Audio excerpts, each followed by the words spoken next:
Heavy Cardboard, episode 39, the top 50 of right now. Coming to you from one of the 5 best cities to live in the United States, Denver, Colorado. Welcome to Heavy Cardboard, where we talk medium and heavy strategy board games, war games, 18xx, and occasionally make lists, and other related topics in the board gaming hobby. We're your hosts. I'm Edward. I'm Tony. Edward, how do people get in contact with Heavy Cardboard? First off, our website, heavycardboard.com. We're super active on Twitter, at Heavy Cardboard. Facebook, Heavy Cardboard. Email us. We love hearing from y'all. Contact at heavycardboard.com. Last but not least, BGG Guild number 2044. Come join the conversation. A few really awesome reviews were left for us since the last episode. Glenn Oberhauser, What to Do, and Magic Glowbox. Thanks a bunch, y'all, for those really, really cool reviews. They were truly day makers right there, so thank you. Thanks, folks. And for those of y'all who haven't left us a review, we sure would appreciate you doing so. Greatly appreciated. Plus, you get to hear your name on the radio. Woohoo! So, we have a little contest going, right? Well, we did. It has since passed. And you are technically accurate. Right. Thanks to random.org, it spit out a name, well, at least a number, for the contest for a copy of King Chocolate, courtesy of our sponsors at Game Surplus. Well, Brian Haggerty, come on down. Okay, well, just email us anyway. Congrats on the big win. I've played the game, I enjoy it, and it seems to be getting a lot of buzz on Twitter as well. So I would like to play the game. You should come over and do so. So for those of y'all who didn't win, we are going to be having a fair number of giveaways this year, considerably more than last year. So stay tuned and stay current. Indeed. All right, so what's been going on here, man? It's been 3 weeks since we've recorded. Dude, it seems like it's been forever. I know. I forgot what my microphone looked like and smelled like. Like scotch and beer. So Christmas and New Year's, at least for me, were really quite chill and relaxing. Chad came over, stayed both weekends. We ate really well, to be expected, obviously. But I hear not so much for you. Yes. I've decided to celebrate Festivus from here forward. There will be plenty of airing of grievances. That's awesome. Yeah, I'm sorry it wasn't as smooth as it could have been, but hey, the good news is it's in the rear view, right? That's right. Happy New Year, everybody. So speaking of the new year, usually folks get on that whole weight loss kick, and I'd like to think that for Amanda and me, we aren't seeing it as a temporary thing. My goal is to try and lose about 50 pounds this year and get back into cycling as well. Not like competitive cycling, but just, riding trails and stuff. Right, There's just too many trails around here to not go riding, and honestly, I'm tired of being a fat boy. I decided to really change things up, and we're going to follow Weight Watchers. And honestly, between the back pain I have and my hips being messed up, I think losing 20% of my weight can only help, Yeah. I'm going to go along with that and say I want to drop 10. Okay. Yeah. All right. Rock on. Well, 10 is doable by... I don't know how yet. By HeavyCon, you should be able to do that. Oh, that's even a goal. Yeah. See? What? Yeah. Nice. All right. So I got a bunch more, but what else been going on with you? Because we haven't seen each other much over the last few weeks. Yes, I've been in prison. I mean, home. Well, let's see. I only have 2 little bullet points to call out. One is that Banker Dave, who we should call ex-Banker Dave, because he's retired now. Yeah, but Banker Dave just kind of has a bit of a flow to it. Well, he's recovered enough from his major surgery to be rejoining the group for some gaming here and there, so that's a very cool thing. It is. I'm glad to see, A, that he lived, and B, he's got a wicked cool scar now. Yeah, I'm sure he does. I thought they were just going to put in a zipper. And then you mentioned Paul Chad. The 3 of us have been talking about creating a giant 18xx game for use at conventions. So we're trying to pick out a kind of beginner entry level sort of 18xx game. Right. You say giant, not like giant as in epic, but giant as in physically large in size. Yeah, like the tiles would be like 2 inches across or something. Just right. Draw attention and stuff like that. So we're trying to come up with a title and kind of go from there. We'll probably need the game to be available print and play files or something like that to boot. But we're working on that. Yeah, I think that'd be really cool and put some eyes on it at local conventions, etc. Yeah. I mean, it'd be silly. We don't ever want to play with it for real, but for a convention, it sounds kind of cool. So we finally finished all the bookcases in the game room. I went to IKEA, picked up a 1x4 Calyx, and we had a 1x2 Expedit to stack on top of it. And now things are so much more organized and clean in the game room. The Calyx is about an inch skinnier than the Expedits are, the edges, and so it shrunk it down just enough to be able to fit in the space that we have for it. So I'm very, very happy about that. I will say, though, that the Calyx, they feel like just a hair below quality-wise than what the Expedits were. It could have just been the one that I got. I mean, it doesn't look bad. It's still sturdy. It still looks good. But I just felt like the fit and the finish is just a hair below what the Expedits were. So, but overall, couldn't be happier. The game room's so much more comfortable now. Yay. It was always comfortable. I appreciate it, man. So some other things regarding the show and other such nonsense. T-shirts, we still have some for sale, both red and blue, $25 on the site. Help us, help you, help the show. So 2016 Anticipation Geek List, I keep threatening I'm going to do it. Well, by the end of this weekend, this releases Thursday. We're recording it on Monday. You guys will have it. It'll be out in the wild by Sunday. So look for it then. Amanda and I have been slacking on some of our game playing, so we started kind of a best of 3 challenge for each other, inspired by one of the guys in the guild. We each picked 5 games, and we're going to play a best of 3 of each of them. And we're hoping to have 10 done by the end of June, and then maybe pick another batch for the second half of the year. Although, going to be traveling a lot for conventions second half of the year, but whatever. The games I picked were Madeira, Polis, Fight for the Hegemony, right, Small City, War of the Ring, and Sherlock Holmes Consulting Detective, which that's kind of co-op-ish, so we're going to do 3 cases of that. Amanda, her picks were awesome.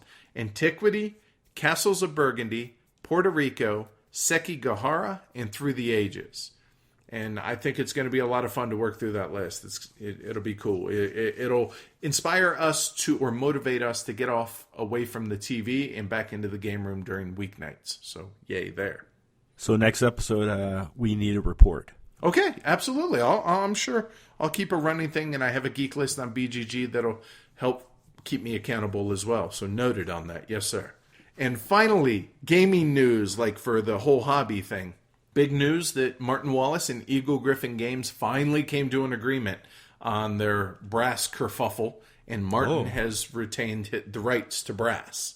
And just in the last couple of days, Roxley Games has announced that they're going to be running a Kickstarter in the second half of the year for a new version of brass, new artwork, an additional brand new map set around the Birmingham area, and for that map only, a couple new industries, which include breweries, which, interesting, okay. Yeah, man. I don't know that they need to mess with the actual game of brass, but maybe if they did this, maybe this will be like Age of Industry and will maybe spawn new maps, that type thing. I don't know. There may also be included a 2-player map in their Kickstarter edition of it or whatever. So stay tuned for more news later on in the year on this one. I'm excited to see what they do about it. Heck yeah, brass is definitely one of my top 50 games. Oh, well played, sir. Well played. And I'll certainly check it out, especially with the brewery thing. Although I agree with what you're saying. Where the heck does that fit in? Right, but they say they're kind of messing around with it right now to see if they can make it work. They feel like it is, but the thing is, they're going to have the actual base game unadulterated. They're just going to change the artwork. So, okay, cool. Rock on. Cool. And there's the obligatory rock on for you people. So, Tony, acquired. What you got? 2 things, sir. 1830. the Splotter 18XX Twist. Thank you, Paul Chad, for that. The other game I acquired was I made a copy. I built the kit for 18EU. That's right. Yeah, the print and play files are available on Deep Thought Games site, and it is the ancestor game of 18 Ardennes, but there are some key differences. So, like 18EU's got a 2D stock market, not a 1D. As a result, there's no double, triple jumps and things like that. And I really like that better than the 1D market in Ardennes. There's no forts and mines, and I think the absence of that will make for cleaner play. There is no 16th private either, so that's kind of cool. That means 4 players is going to be brutal, and miners, they get out of business late in the game. So yes, it's got some of the same general flaws as Ardennes, but I'm really looking forward to checking it out because it's got some key differences too. This was one of the first 18XX that I had played, and I'll be honest, I remember nothing about it.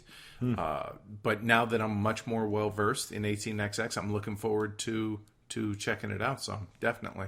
Cool. What about you? What have you acquired? A lot, and I didn't realize that until I was getting ready for the show, and I started going through my list. I was like, "Wow, really?" So, I wanted to announce today is January 4th. I have not bought anything this year. What? So all these. Sorry, I can't say the same. All these acquisitions have been for this year and this year, or for last year technically. But anyway, since the last show. 1857 remake with pimped components, thanks to you, sir, as part of my Christmas present. So I appreciate it. That looks sweet, dude. Really tricked it up because it originally is a Winsome. Very, very, very basic. Totally functional. Very basic. Now I have the best looking 1857 out there. Neener. So Paul Chad knows how much we enjoyed Time's Up Deluxe, so he got us a copy. So yay, woohoo. Awesome party game, end of the night type thing.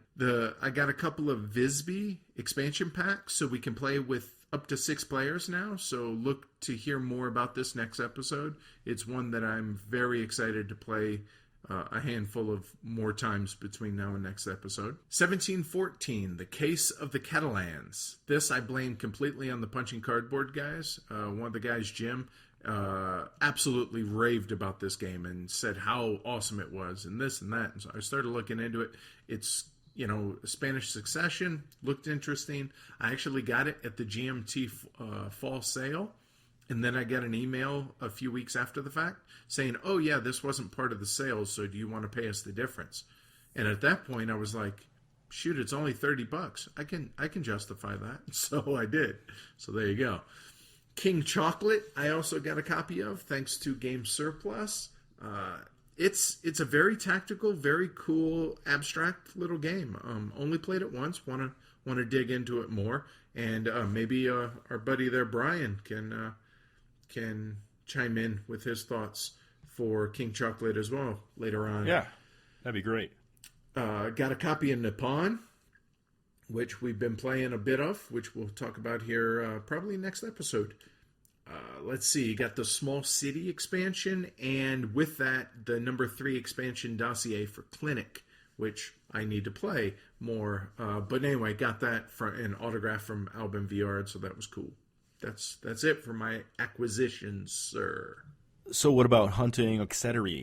Honestly, not much. I mean, obviously the stuff on my anticipation geek list, I'm going to be looking forward to checking out and all that. But honestly, other than that, I have a crap ton of great games here to play, and I'm jonesing to play them. So that's what I'm anticipating. That's your plan, and you're sticking to it? Well, no, just that's what I'm anticipating right now. Come on now. Right on. All these people are doing like austerity, like in 2016. I'm only buying 6 games. To hell with that, I say. I just go along in this hobby. I found my tastes are limiting my game buying just because there a lot of games that I might have been wanting to get previously come across as a game on a pile of games nowadays, and I don't know that I really need to buy those. You know what I mean? You're sounding like me more and more.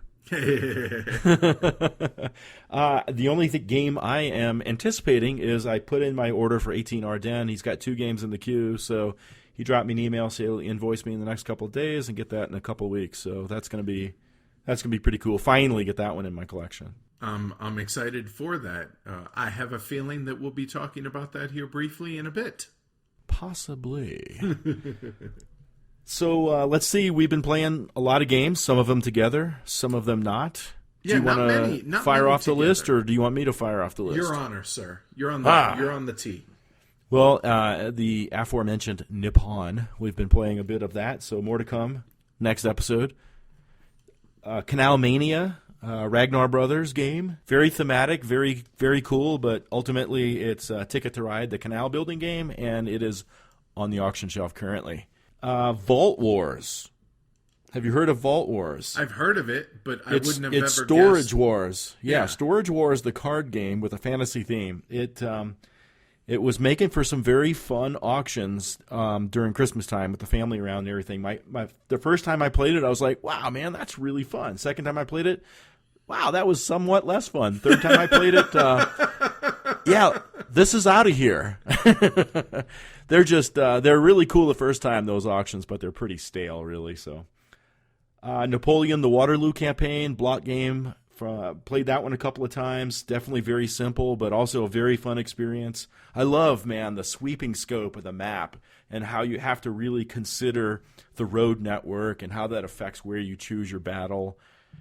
It's very, very, very cool. I dropped over when you and Matt were breaking out the first game of it, and it was cool to see. I'm excited to get that to the table with you and I.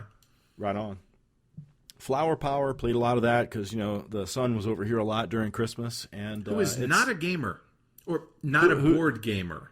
Yeah, he has very specific likes. Flower Power is one of them, and it's a really cool little two-player tile-laying game. And we actually created a variant called Rocks, because in the game you can place weeds in the other person's garden, and they take up 2 spaces, but we can place rocks, which take up 1 space, so you get more rocks. It's a little more screwage, and so. I gotta try this. You're the only person I know that has ever played this game, so I'm totally unfamiliar with it.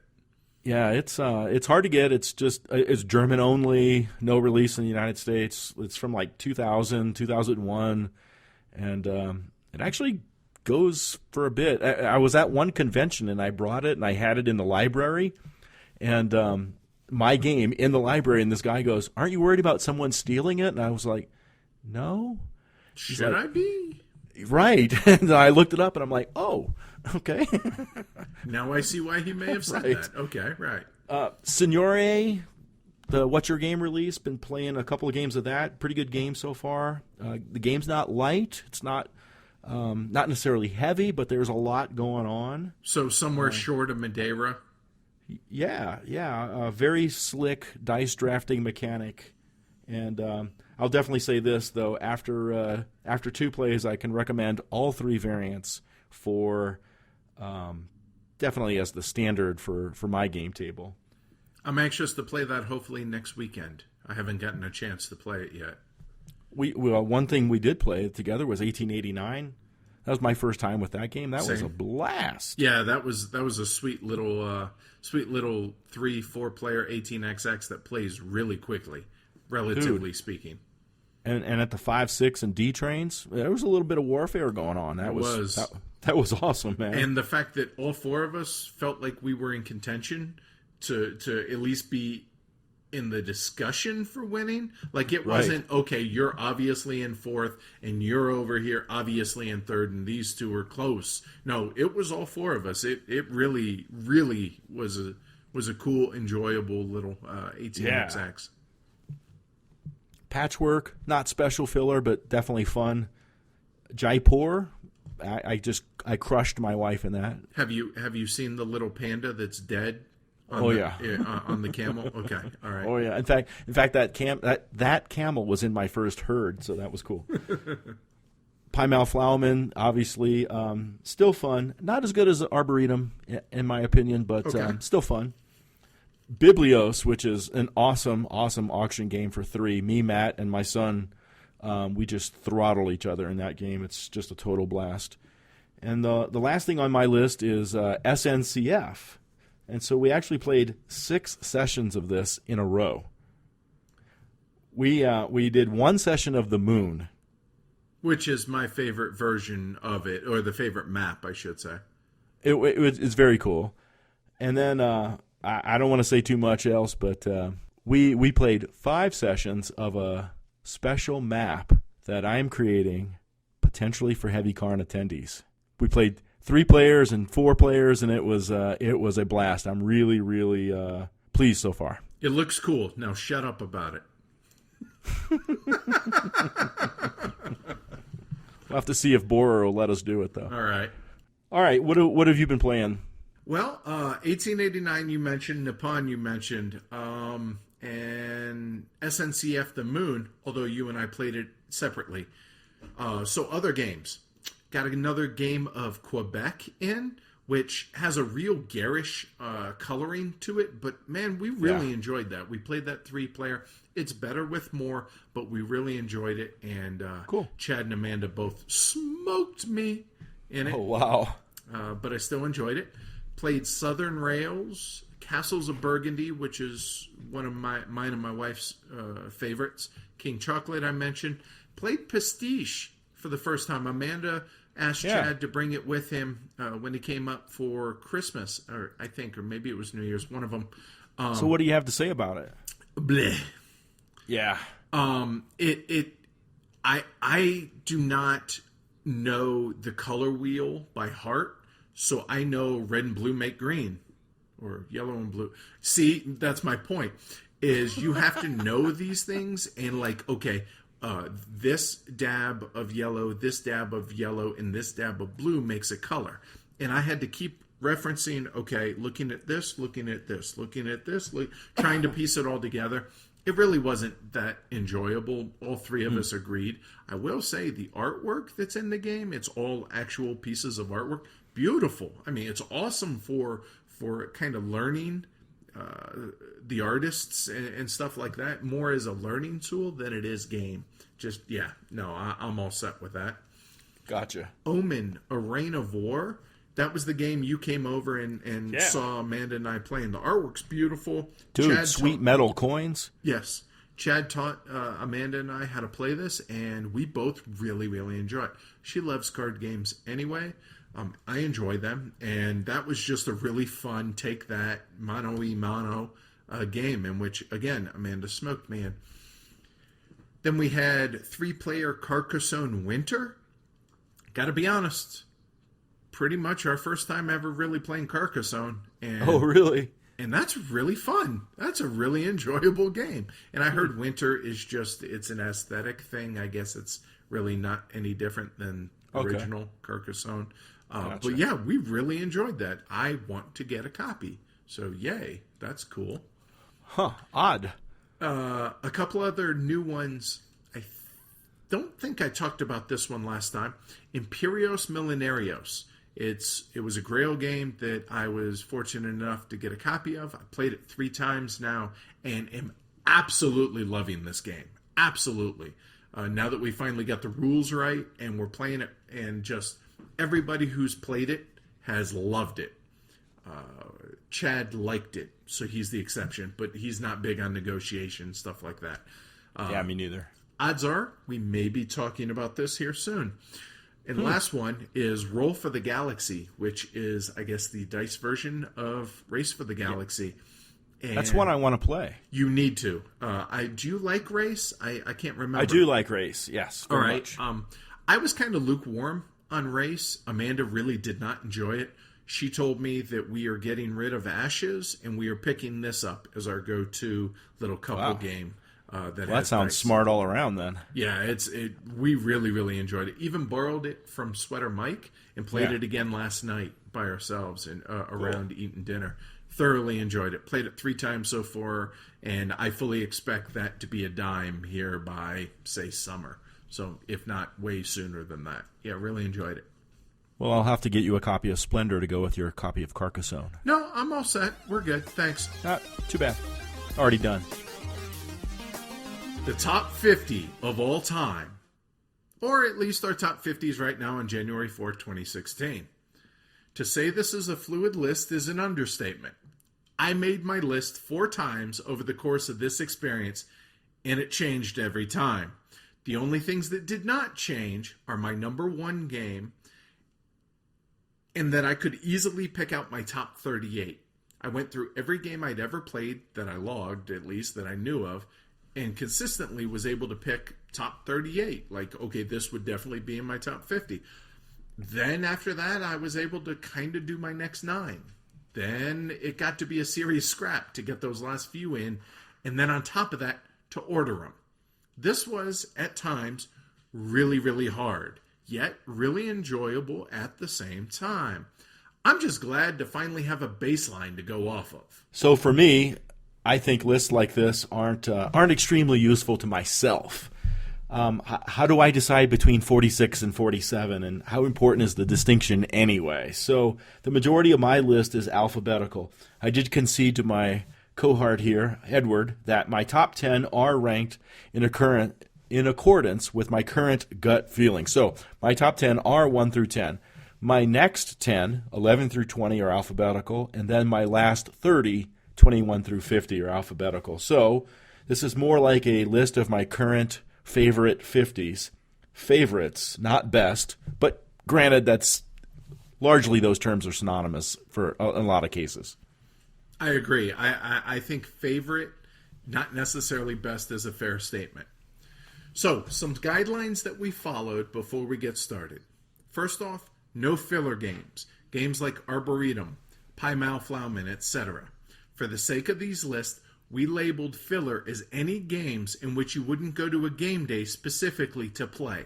At least, we wouldn't. So, for me, games like SNCF, Paris Connection, and Bowsack or Bandu were excluded from my list due to this caveat that we put in. Yep, of course. No expansions, although there may be some that are listed with a base game, but other than that, no expansions. And as Correct. Tony said, numbers 50 down to 21, we went ahead and listed alphabetically because really, what's the difference between 42 and 34? Who knows, you know? I did number mine from number 20 to number 1. You did, like you said, 20 to 11 are in their own alphabetical list, and then 10 through 1 is numbered. That's my next 10, but just in alphabetical order. Right. This is by no means a complete list. There are too many games that either I still haven't gotten around to playing, or that in limited plays they just haven't hit me as much as the following games did. Well, like I said, it's a current snapshot. Yeah. This is the top 50 of my 481 games that I've logged played. So, in other words, it's the top 10.39%. So, without further ado, Tony, what is alphabetically 50 through 21? And we'll just bounce this back and forth. Okay.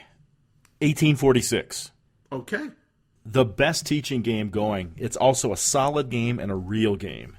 And the reprint will land in my collection. Cool. I'm sure we'll be talking about that later in mine. Right on. My first one up, 1857. Now, this was a toss-up between this and 1889 because I feel like they scratch the same itch. They are both short, low player count, and easy to get into 18XX.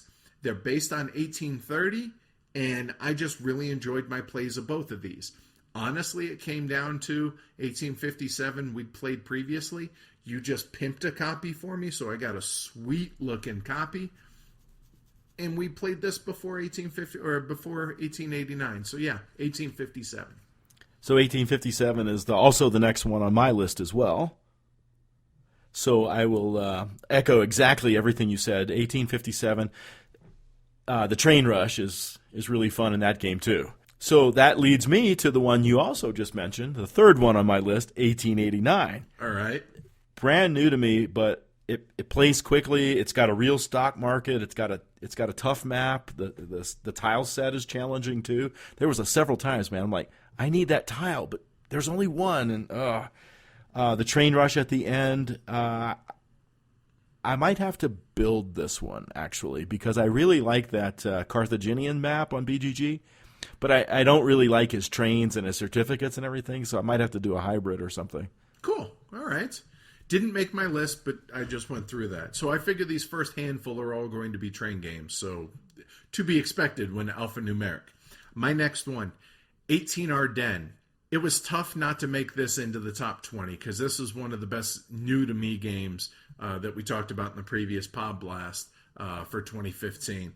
Just there's so much right about this game that I really enjoy. I do wish it had a more dynamic stock market than it does. It's a very 1D linear stock market, but the opening of the miners at 15 opening auctions for all the miners at the beginning of the game is fantastic. The way they can merge and the rules around merging and how all that works, just a wonderful, wonderful game. It plays long, but I don't mind that. I'm completely engrossed the entire time I'm playing it. 18 Ardennes, really, really good. Next one on my list is Alhambra. Oh, this is so one of my. Hold on. But so this tells me you got a whole lot of 18XX coming in your top 20. All right. I don't know. I hate that genre. So yeah, right. We should note that neither of us knows what each other's lists are, and we also at the end of this for the listener top 10. Tony doesn't know what the listener top 10 is. Only I do. So, all right. So with that said, Alhambra, take it Alhambra. It's one of my wife's favorite games, and I quite enjoy playing this with her. The multiple currencies involved in the game and the spatial element of the tile laying. I don't mind saying, go ahead, honey, kick my ass in Alhambra again. And she does. Nice. Yet to play it, so I got nothing. And we talked about this in a recent episode, too. Yeah. So the last 18XX on my 21 through 50 part is 18 Mex or 18 Mexico.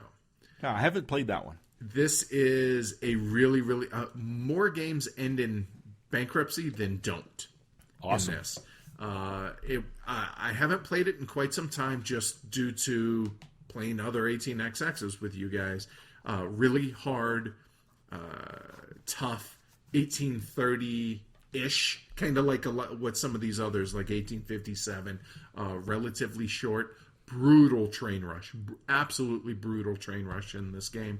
And I'm really anxious to get it to the table again. And by get it, I mean Chad's copy, 18 Mexico. Right on. At the Gates of Loyang. All right. It's a fun game with just a brilliant scoring system, I think. I taught this to my sister last year when she visited, and we played it like 6 times in a row. I sent her a copy of it, etc., etc. I play this game a lot. I really, really love it. At the Gates of Loyang. Somehow, I've only played this game once. Oh, I don't man. know. Yeah, I have it on my shelf. It laughs at me, and I don't know why we haven't played it more. I got no excuse. Apparently, my friend Matt was over yesterday. He said it's OOP and going for some cash now. Like, wow. Did not know that. All right. Yeah, me neither. Advanced Civ.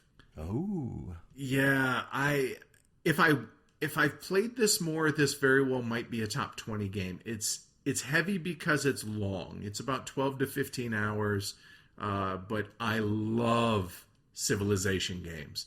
I know you do. Advanced Civ is kind of the king of all of them. Now, you may be able to throw in kind of Mega Civ with this once we get that played because it's, inspired by da-da-da-da-da. But Sure. yeah, Advanced Civ, just an absolute classic. We might only play it once, maybe twice a year, but I'm cool with that. It absolutely belongs in my collection. Love this game. Caelus, one of the foundational worker placement games in the world.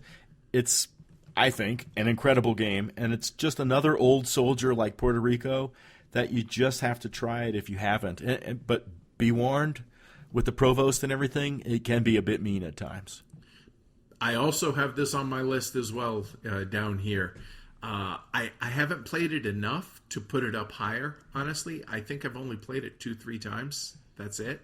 Maybe only twice, I think. And I want to, because as big of a worker placement fan as I am, As we both are. right? This is not the oldest, because I think that's Keydom or one of the key ancient key games. But this is kind of the one that's looked upon, like you said, like the pillars of the worker placement world. And Indeed. just need to get this played more. This next one was really hard for me not to make my top 20, and I'm going to catch grief on it. But I have a feeling if we did this list next year, or at the end of this year, it'd be maybe in the top 10. Age of Steam. Just haven't played it enough. We plan on featuring it probably sometime between now and June on the show.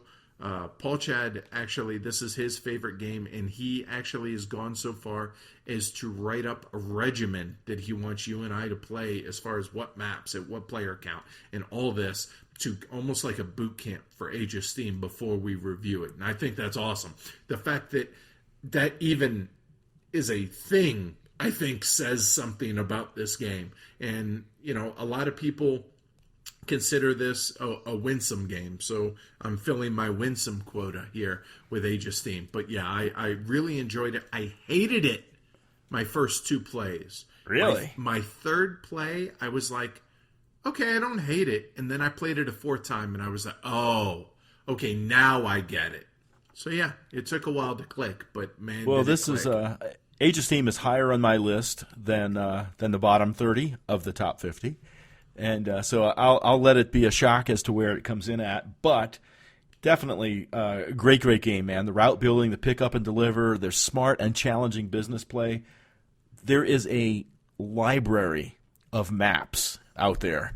And I with rule tweaks, I want to play them. Chad, I know you're listening. Get over here with your maps and let's get this going, baby. There's even a heavy cardboard map, too. Which actually is a lot of fun. I really enjoyed that. Actually, it is a lot of fun. All right, Age of Steam, cool. What you got? Craftsman. This is one of my favorite games. Also a favorite of my wife's.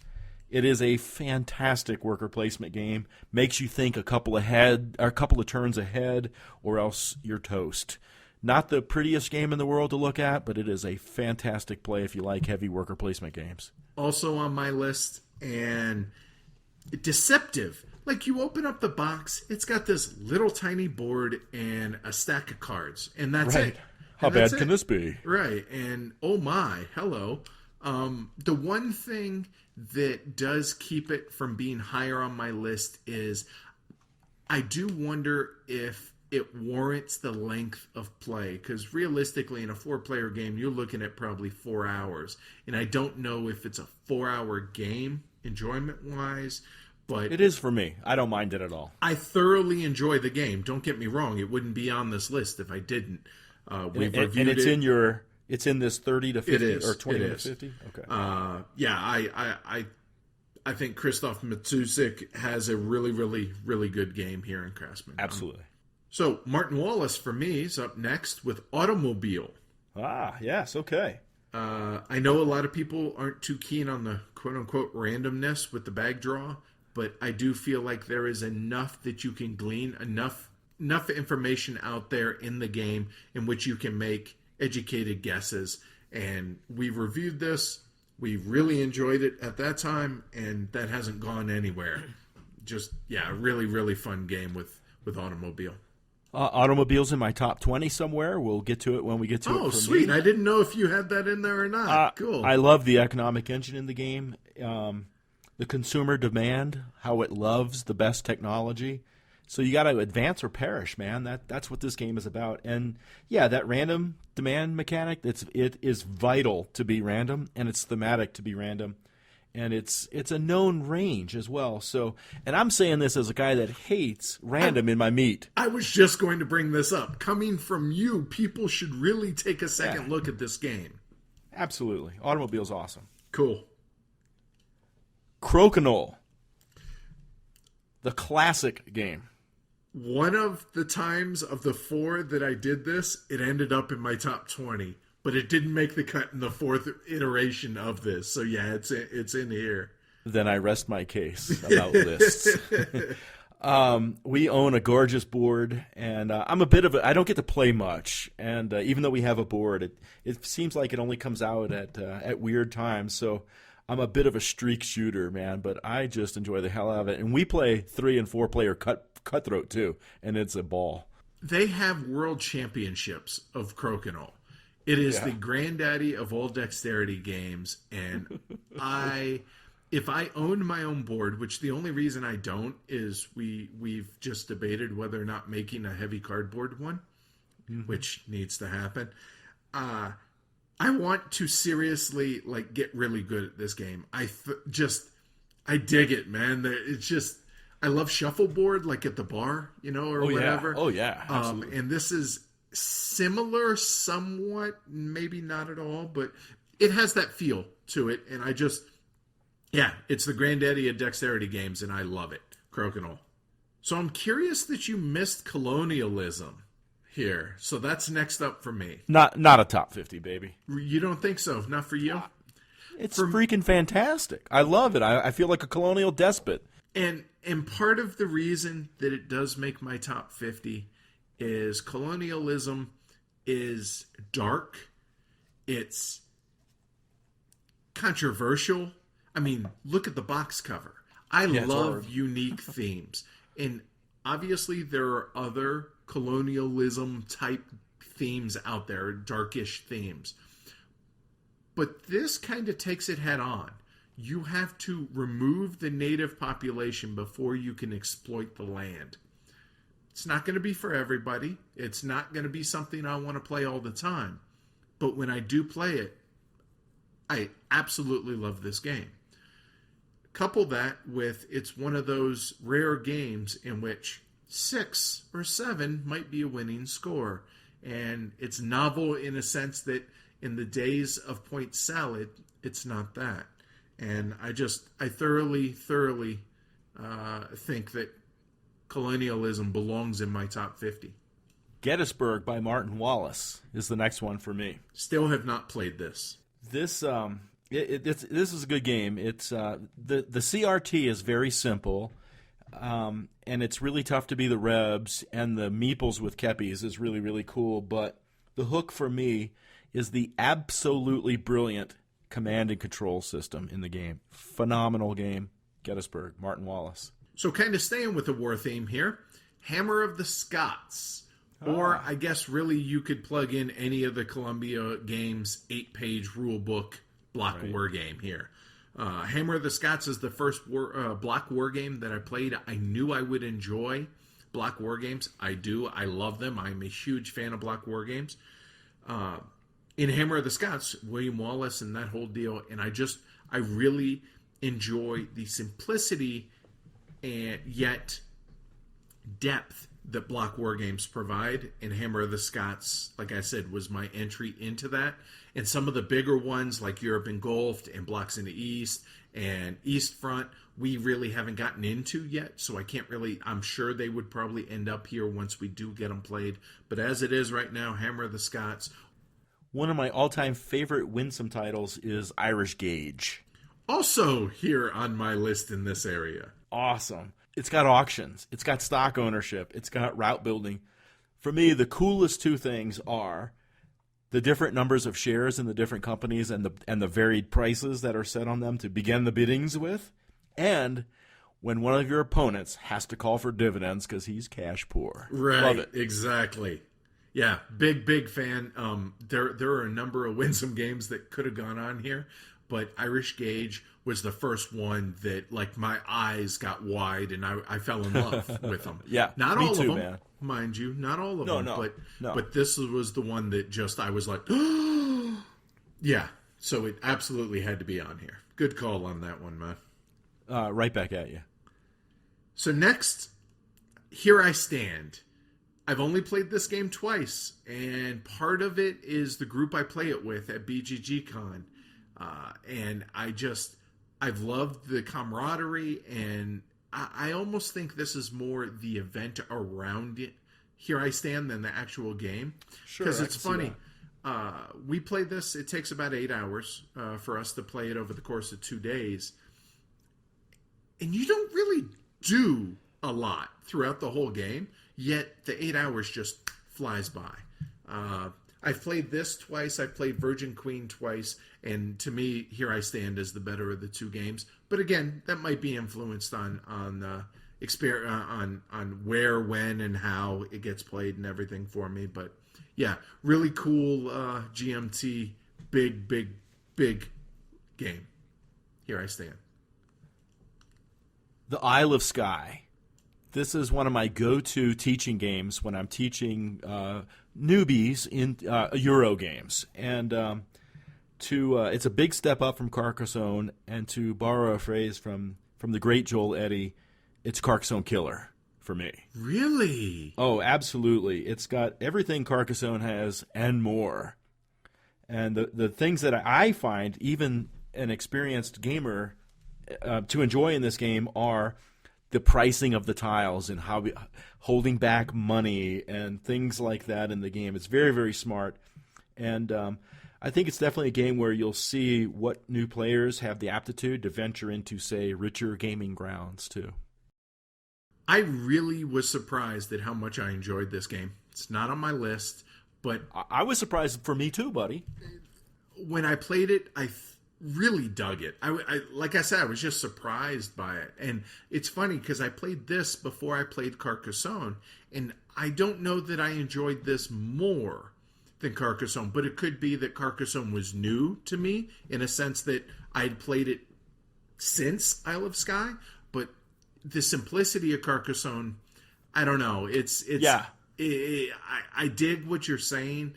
I would say maybe a step up from that, not necessarily a killer for me, but yeah, Isle of Skye was really enjoyable. And when you were saying after we got done playing, you were like, yeah, it's pretty cool.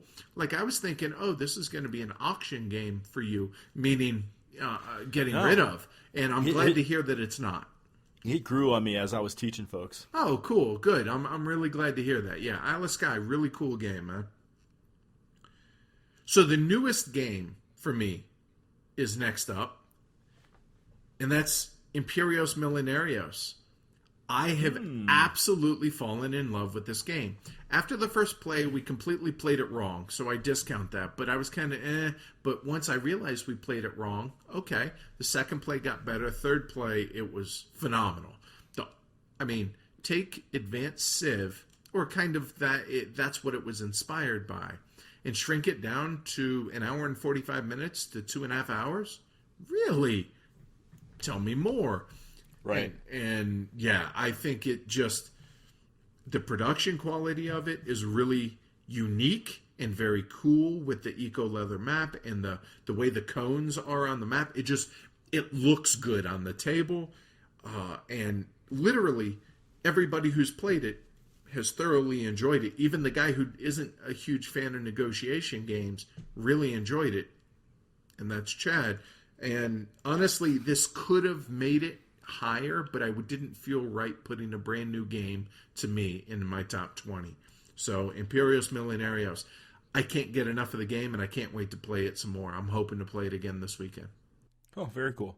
Kanban, the Automotive Revolution. That would be next up for me as well, sir. Awesome. In Kanban, I have one worker and 10 problems to solve, including Sandra. So I think this is Vital Lacerda's best design. It's fun, it's tight, it's awesome. I love it. I wouldn't necessarily agree that it's his best design. It's his most refined design. I'll give you that. And it's on my list, obviously. I really enjoy it. What is the difference between best and most refined? Refined means kind of maybe streamlined, kind of shrunken down and really gotten to the arrow to the heart type. Huh? Right, his best. Okay, anyway, moving on. No, like you said, one worker for a worker placement game, but man, a lot of really cool mechanics. The fact that, you have to move and other player for the next round and players are still blocking your spot, potential spots where you might go. Just there are some really, really clever things. And the most intimidating board when you first see it in existence that really cleans up once you get a feel for the flow. And yeah, good game. This one surprised the hell out of me that this did not make my top 20, and I'm going to catch all kinds of hell as soon as I say it from you. Uwe Rosenberg's Le Havre. This podcast is over. There is one exception to what I'm about to tell you. It was my defining rule for what made my top 20. Is it a game that I can see myself somebody says, hey, let's play this, I'm going to jump into that game if at all possible. Outside of one exception in my top 20, they all can answer yes. I can't say that about Le Havre anymore. And simply put, it still obviously is in my top 20. I think it is the go-to game for a transition into heavy games, but it's not a game to where I'm clamoring to play every time it comes out. And that was the criteria I used for my top 20. Gotcha. So forgive me. I know it's going to be in your top 5, so let's just move on. Keyflower. Worker placement, auctions, spatial tiling, playing on other people's boards. Very intriguing game. It's got a couple of expansions. I think we need to play this some more and possibly cover it later this year. We'll talk about it here in a bit. Cool. The second war game or kind of a waro here that was new to me in 2015, and that's Maria. What a just badass little 3-player war game here. It's tight. The card play with the suits, where your army is, dictates what cards you can play, and wow. When I first played this, I was like, now I get why everyone's saying this might be one of the best 3-player games in existence. I get that now. And I'm anxious to play it with other players that are experienced. They don't have to be great at the game, but to where they're not learning games. That's all I've played so far, but even so, just had my mind blown by Maria. Really, really excited to play it again. Lancaster, a worker displacement game. The only caveat for me here is you play it with 4, you play it with 5, or you just don't play it. Ah, okay. It is fast, it is fun, it is furious. Workers are, your knights and your squires are going on and off of the board, and you're trying to maybe bluff your way into this area over here, and let me do a diversion over. It's a really, really, really fun game by Matthias Kramer. I played it once with you. I enjoyed it, but I wasn't. But it was a 3-player. That was a 3-player game. Maybe that's why. It was you, me, and Amanda, and you really got to have 4 or 5. Oh, okay. Well, then let's give it another go. This next one narrowly missed my top 20. Masters of Venice. Again, same criteria. I got to be in a certain mood to want to mess with the fiddliness, but I love the fiddliness of it when I do play it, if that makes sense. Mm-hmm. We recently reviewed it, so I don't want to go into it too much, but I think it is one of the absolute passed over and overlooked gems. Yeah, absolutely. It's on my 21 to 50 list as well, and I totally agree with you. Underpublicized, underrated gem. Yeah, I think too many people get caught up with I got to move this peg every time, but it makes sense. It's just you feel the actual. It's almost like a physical feel of the markets. You feel the markets shifting one way or the other. Yeah. And what here's other the thing. game gives you that? And here's the thing. You got to play it 2 or 3 times before you pass judgment on it. Yeah, I think this is a game that blossoms with multiple plays. And unlike a game like, say, Ships that we've talked about in the past, where you really got to play it a lot, supposedly, to really get to the heart of this, I feel like you can feel it at first, but it really blooms as you go along. Masters of Venice. Cool. Glad it's on your list as well. Madeira. The 2014 whoa. Golden Elephant Award winner, Madeira. The awesome, brilliant design. No action is wasted. This is a fan-freaking-tastic board game. I wish you guys could see my face. Down here, I don't know what to say. All right. I'll be talking about this one later. Okay, cool. Heck, this might be the only game on my list. No, there are 2 games on my list that only have a single play. This is one of them. New Amsterdam. Oh, yeah. It's on my list here, too, in the 21 through 50 as well. Okay. 5-player, just critically brutal auction game. Oh, and please play it with 5. Yes. Please play it with 5. It's a 5-player game. Oh, it's razor sharp. Everything is currency. Yeah. brutal, and I like it. I'm dying to get it back out to the table. I know. Why don't we play it more? Just so many irons in the fire, you know? Right. That's exactly it. Well, let's see. I'm still in the M's here, buddy. Mombasa. I have really enjoyed Mombasa. It grew on us while we played it. It's a fun game. It's got some unique mechanics. We just talked about it. And, I'll continue to play it wrong with the majority for that one spot. So it didn't make my top 50. I really enjoyed it. Like you said, we just reviewed it last episode. There's only 50 games that can fit in your top 50. I mean, just because it's not in your top 50 doesn't mean it's not a good game. I rest my case. Yeah, I know. But yeah, narrowly, it was on the late cut line for me. The only Phil Eklund game on my list, it comes next. Pax Porfiriana, a wicked cool, unique theme and wicked cool card game that had embraced the chaos. You never know how one game is going to play out compared to another due to the sheer amount of cards that aren't in play and how it's going to play out. There are multiple ways to win. There, depending on both what cards are in the deck or not, and how the other players are playing will completely change the way this game plays out. And this time last year, probably it would have been in my top 20, but it's since been surpassed a bit. I played Pax Premier once and really got excited about that because it took the base of Pax Porfiriana and grew on that.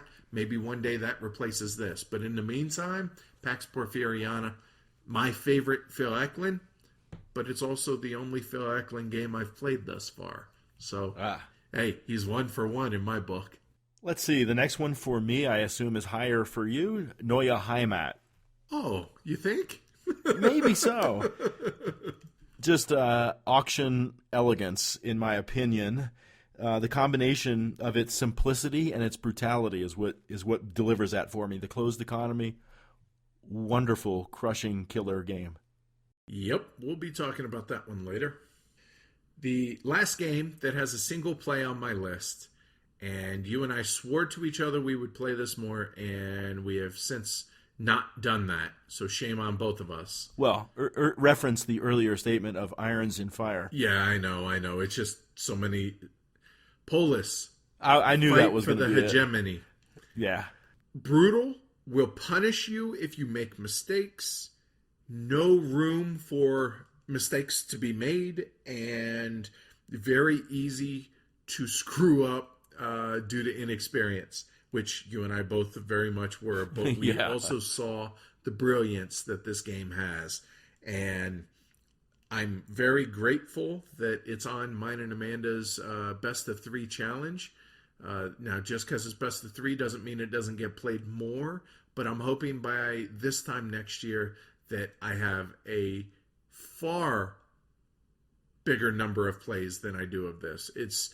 Some people say it's the best 2-player game out there. Waro hybrid that I need to play more. It calls to me at night.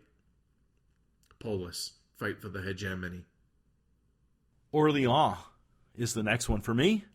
Super fun bag builder. Honestly, we're having a lot of fun at my house playing this game. It's one of our favorites over here. And with the new Invasion expansion, playing the new scenarios as well as the cooperative scenario has been a lot of fun. That's cool, dude. Yeah, I played it once. I backed it on the Kickstarter. I have it. It's still in shrink after getting my copy, and just haven't been motivated to break it out yet. So I couldn't put it in here, but did enjoy it. No arguments. Roads and Boats, because there can only be so many splatters in a man's top 20. It's on my list right in here too. Okay. Logistics. It's the game that UPS uses as a hiring, interview. It is the granddaddy of logistical games. It really is. Simply put, it would be higher if we played it more. It's just so many irons in the fire. We just haven't gotten it played. Just a fantastic logistics game. And the cool thing about it is it plays really well across at least 2 to 4. I know that. And it's one that we're excited to play more of in 2016. Roads and Boats. Right on. Ra. Push Your Luck set collection auction game. Have you noticed that I like auction games? I'd heard that somewhere. I think somebody was tweeting about it the other day. Using the Sun Disk as your currency, I think is very, very inspired.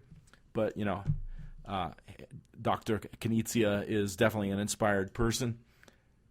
It's critical to know when to call Ra. I mean, sure, you're pulling tiles out of a bag, whatever. The auction's where it's at for me in this game. Love it. Ra.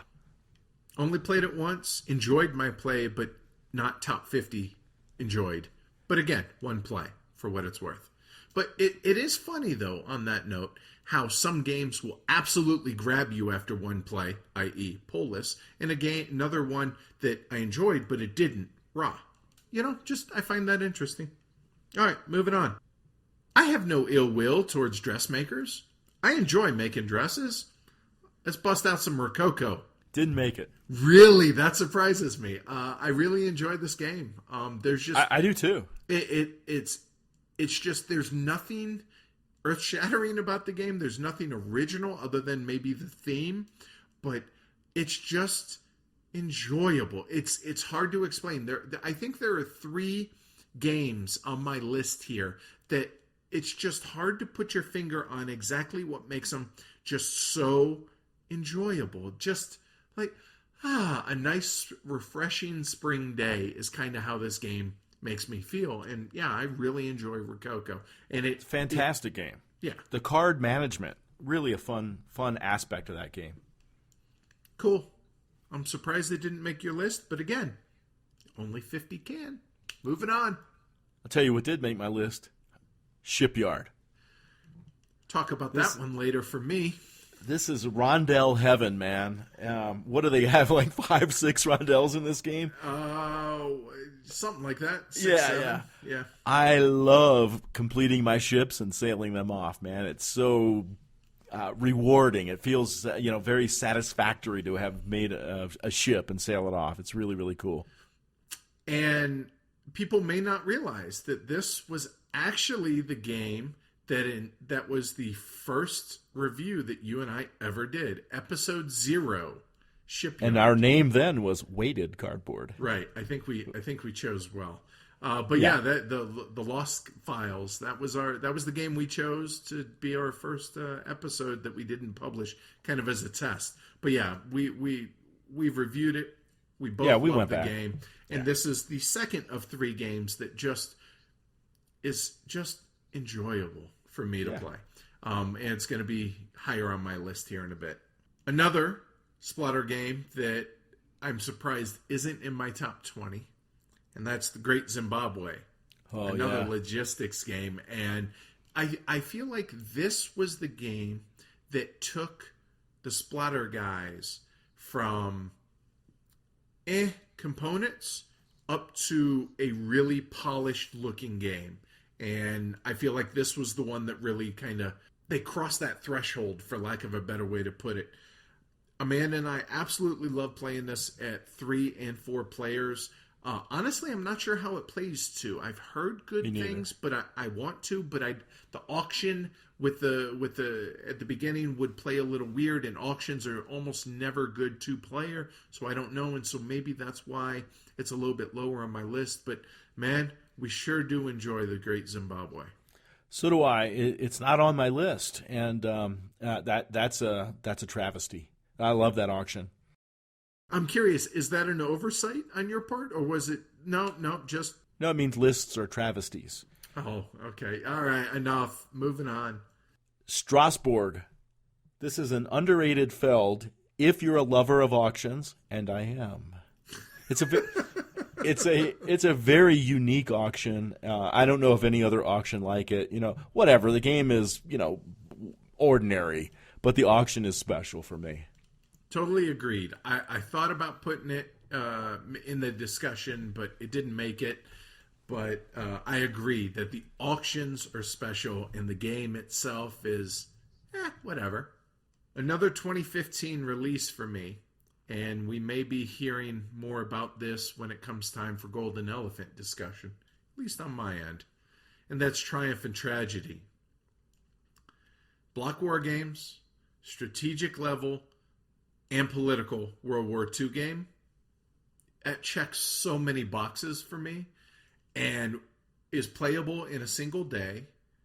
And we just had a blast. It can be historic or it could be ahistoric. Depends how things play out.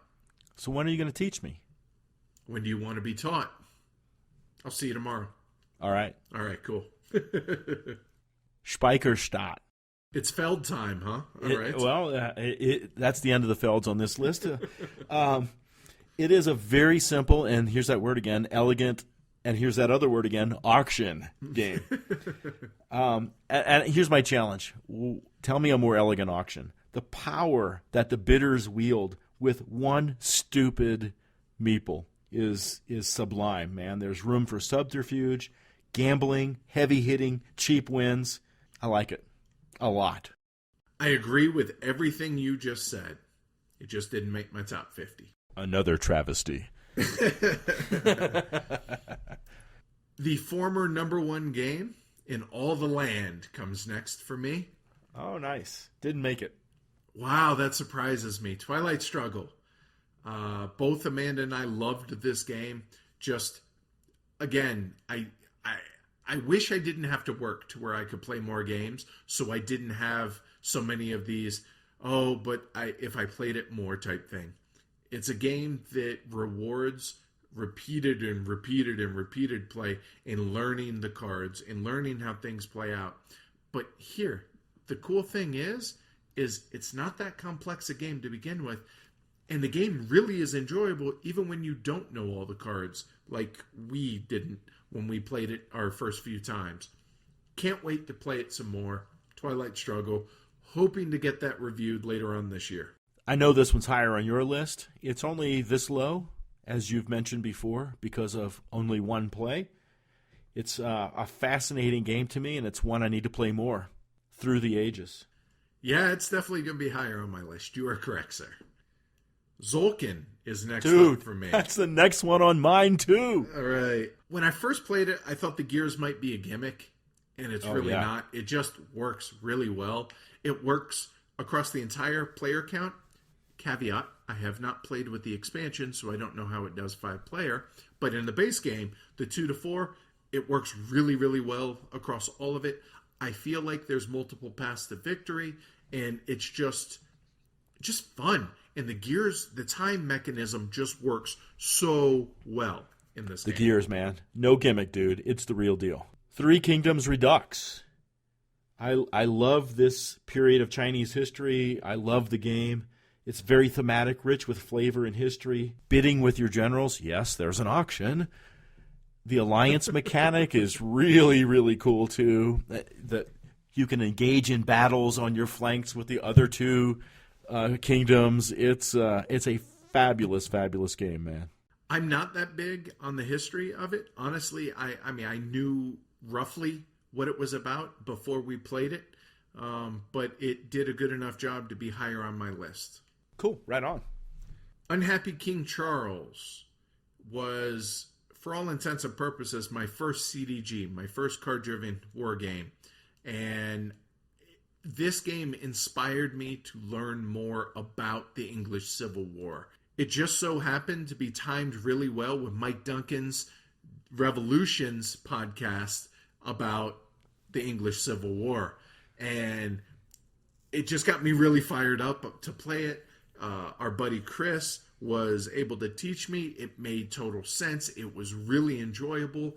It gives you the feeling of the frustration of how some nobles, 1 minute they're on your side, the next minute they're against you, and how frustrating wintering was back then, and how just being able to, win a battle might mean a very narrow victory, but a victory nonetheless. And it just really, really dug it, and I want to play it more.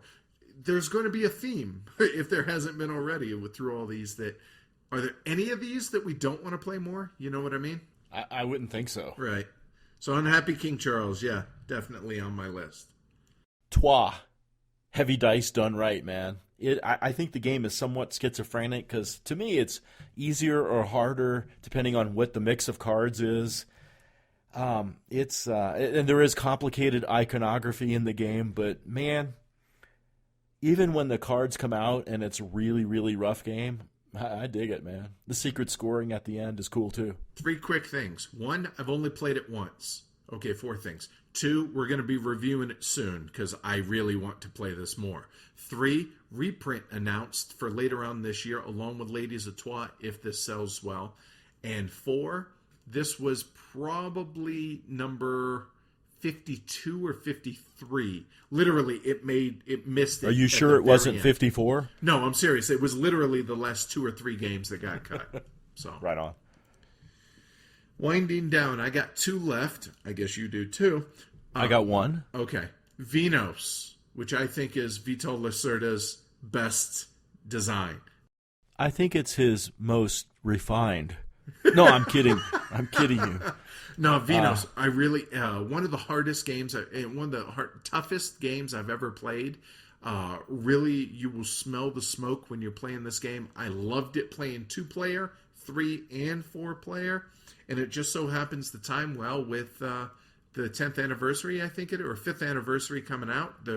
He's redoing it with a deluxe edition or whatever. Cool, but I'm happy with the way the game was to begin with. Vinos. Same here. It didn't make my list. I definitely think it's an inferior design to Kanban, but I love Vinos. I really do. Cool. Last one on my list is Village. Oh. Marcus and Inca Brand.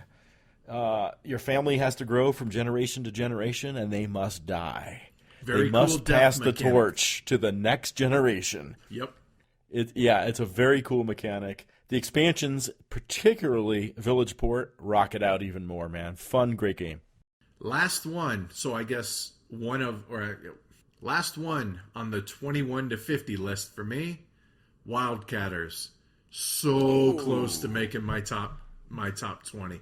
It's basically a collection of area majority games with a oil drilling theme that, oh my God, does this game look awesome on the table.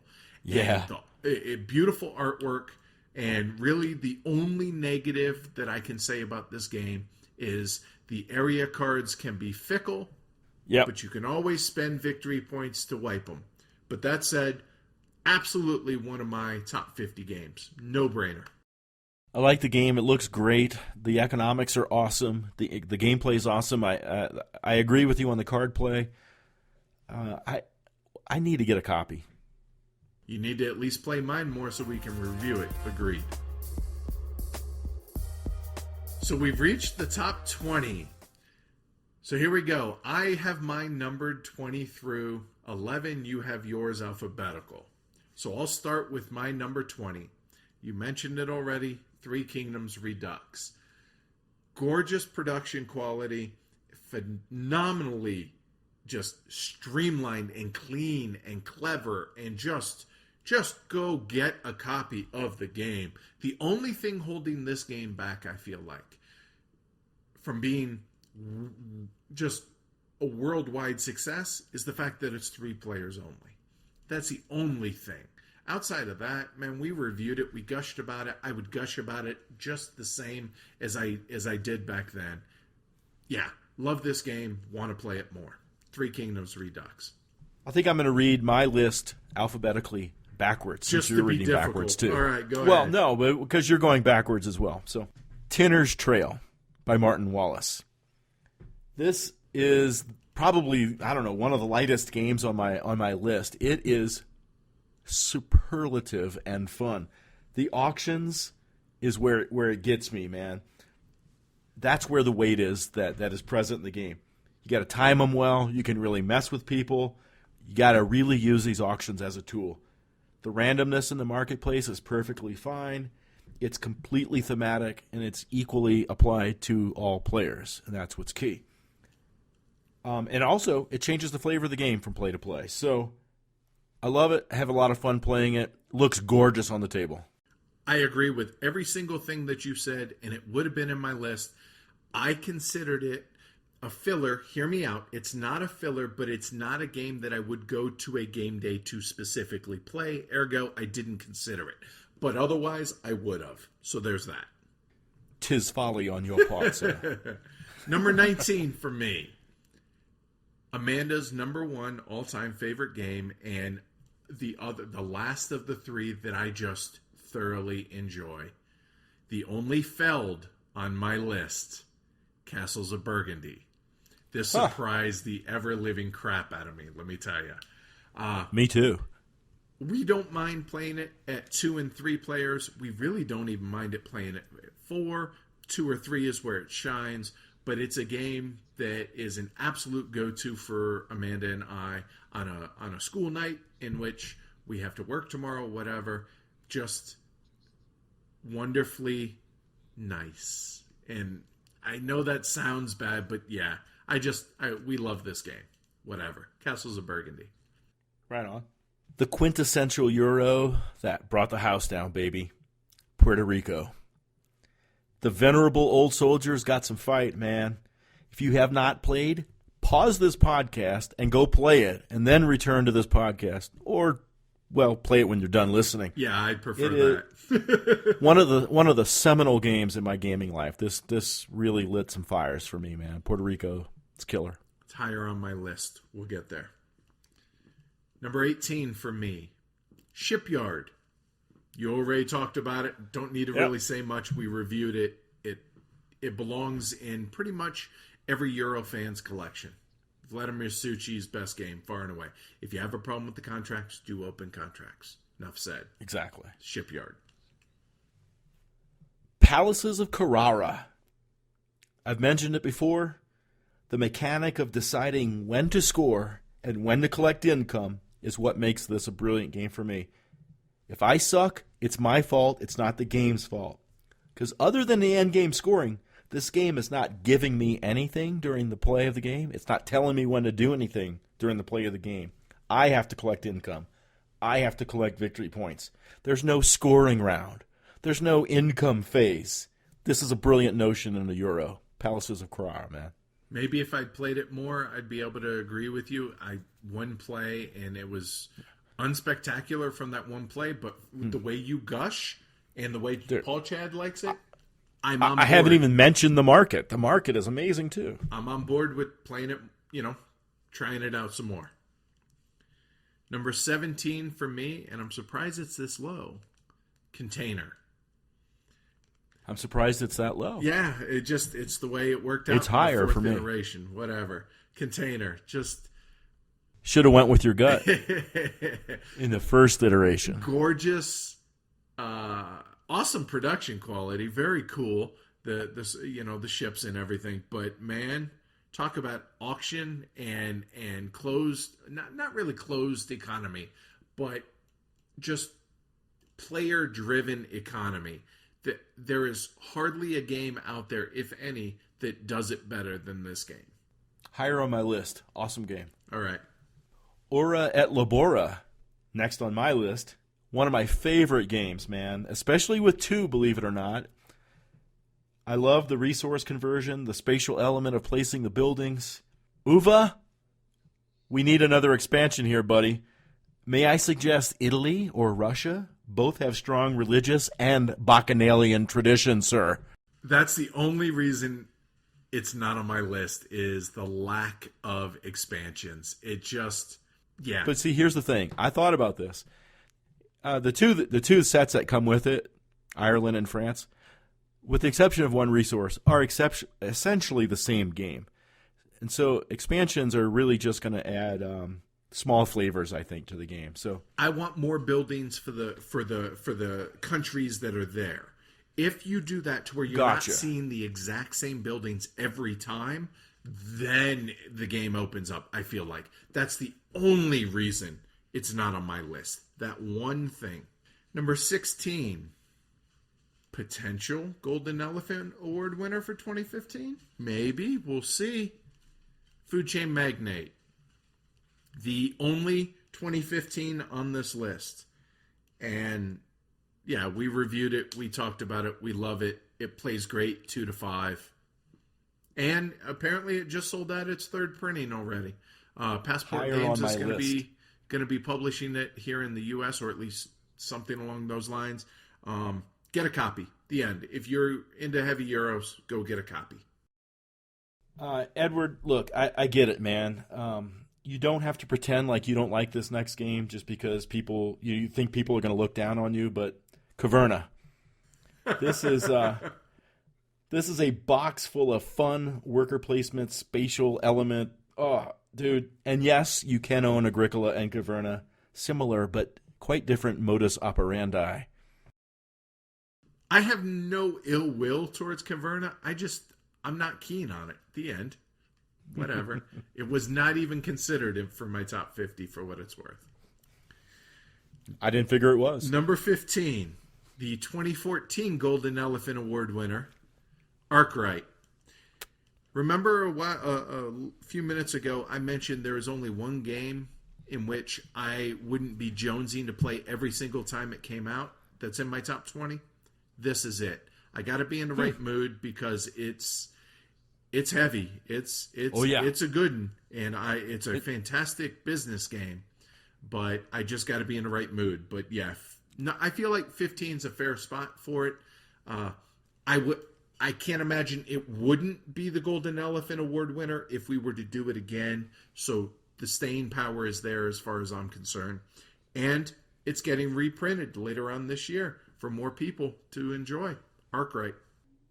Let's see, Automobile. We've talked about that. This is its place on my list in my top 20.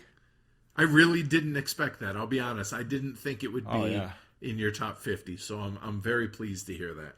I dig it. All right, then let's keep on going. Number 14 for me. A game that I cannot get played here in Denver to save my life. And I am so upset at you and Amanda for this. Reef Encounter. In my opinion, I'm making googly eyes. In my opinion, Richard Breeze's second best game. And I for the life of me, I cannot figure out why you guys don't like this game. I don't know, maybe you weren't feeling well that night or something, but No, that was colon colony when I had 102 fever. Right. It's a bit of a stock game, but it's abstract. You can't think of it. I mean, obviously it's underwater. It has shrimp. It has all that. But That's right. Absolutely, it's a bit of a seafood stock game. Amazing game. Yes, it has randomness with the tile draws out of the bag, but it fits, and we need to play this more, please. Reef Encounter. Agricola. Woohoo! Woohoo! An all-time worker placement classic game. Very tight, very tense, incredible. Hey, this game would be in my top 10 if it had an auction in it. It's coming later for me. Number 13 for me, the 2013 Golden Elephant Award winner, Madeira.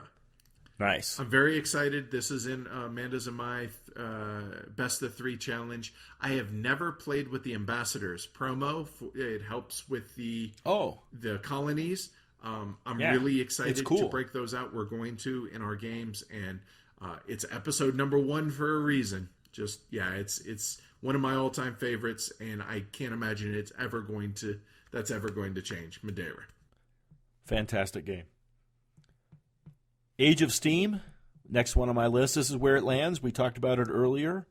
It is in my 11 through 20 range. Awesome game. Cool. And I imagine it's going to go up for both you and I as we play it more. So quite possibly. Yep. My top 10's pretty tight though, buddy. So is mine, dude. Looking at Yeah, I hear you. Number 12, another splotter, but not the last splotter. And that's Antiquity. It's a Civ game. I love Civ games. Yes. Speaking of which, Sid Meier's Civ barely missed the list. But Antiquity, it's funny. Back when I first got into the hobby, we played this, and the game ended after 3 turns because somebody basically screwed themselves. That happened Oh. twice in our first 2 games of this. But when I first played it, I got lambasted on BGG for calling out the component quality, and here I am putting it at my number 12 game of all time. It's fiddly. Well, what is It's rough. Some of the graphic design choices are not ideal, but it's, in my opinion, one of the 3 or 4 best Civ games in existence. Antiquity. going back to what you started that spiel off with? What does your rune say about a game? If you can't lose it in the first couple rounds, it's not worth playing, right? Totally agree. Totally agree. I have 2 left in my 11 through 20, and the next one is 1880 China.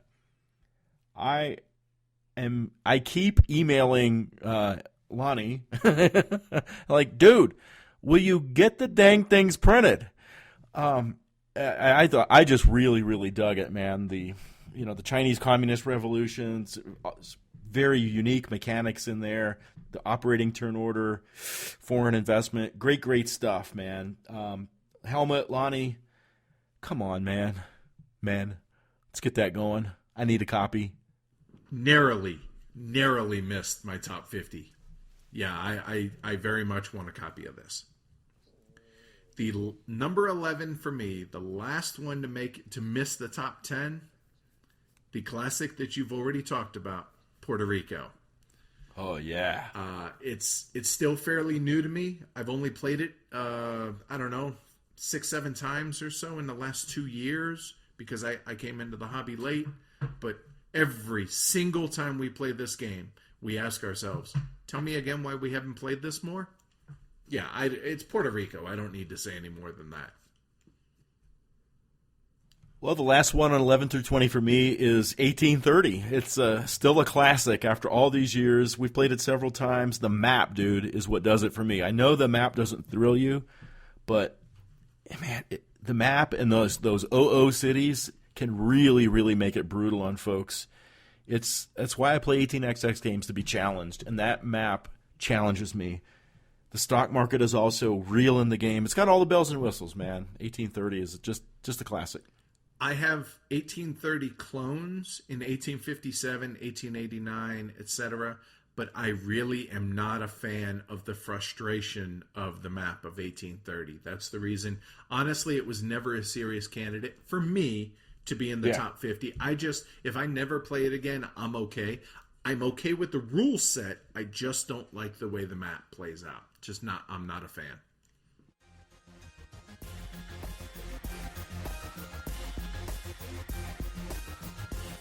And so we have reached the top 10, at least for now.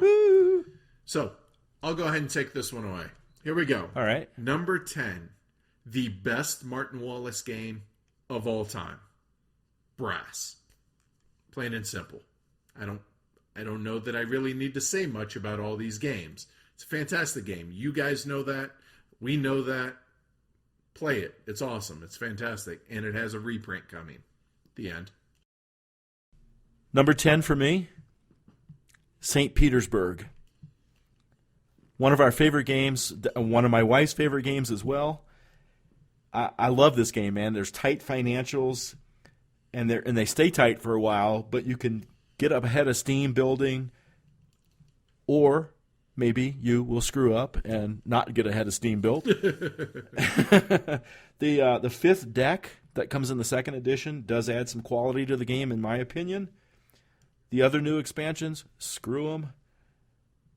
The 2nd edition rocks. I like the art in both. I sold my 1st edition. I'm keeping the 2nd edition. St. Petersburg, number 10.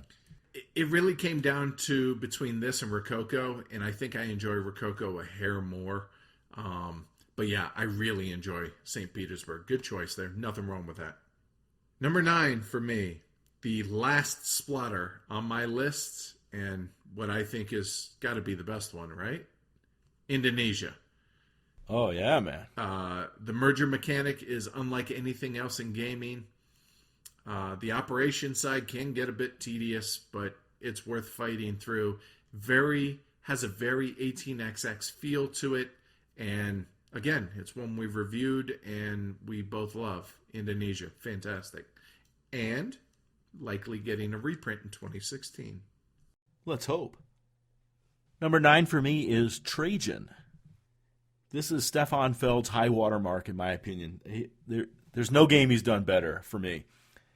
Years ago, this game really popped my gamer eyes open and set the hook firmly in my cheek. And I love playing it still to this day. It holds a very special place in my heart, so part of this number 9 is a bit sentimental, but it's still a great game. That Mancala implementation is just fantastic, man. So number 9 is Trajan. I love it, and this and Le Havre were my two big surprises, that in this case that it got left off and that Le Havre wasn't my top 20. But yeah, I really enjoy this game as well. Number 8, you spoke about this earlier, and I think it's the best pure auction game in existence. Neue Heimat. Number 8. Nice. Another that we've reviewed. Notice a lot of these we're going to have reviewed, I think. Brutal, and it looks like a kid's game. It's so innocent looking, and it's such a simple game that anybody can play it. But it takes a lot to really get it at the same time, and totally worth the cost it is to get it or to make your own. Just the best auction game in existence.